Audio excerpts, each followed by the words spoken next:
మూడు పార్టీలు ఒకటైనాయి.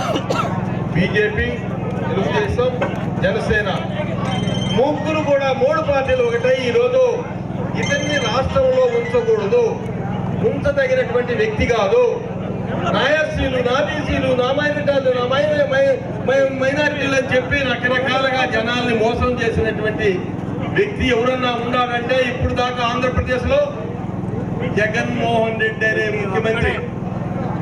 అతనికే అతని సొంత స్వభావమే కానీ ముఖ్యమంత్రిగా ఎలా పరిపాలించాలా అనేది తెలియనటువంటి వ్యక్తి అతను.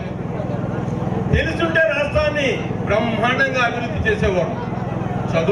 చదువుకున్న బిడ్డలకు ఉద్యోగాలు లేవు, టీచర్లకి ఉద్యోగాలు లేవు, మిగతా అన్ని రకాలుగా చదువుకున్నటువంటి ఇంజనీర్లు అయితేనేమి, డాక్టర్లు అయితేనేమి, ప్రతి చదువులో కూడా ఉన్న చదువుకున్నటువంటి ఉద్యోగాలు లేకుండా చేసినటువంటి మహాను గొప్ప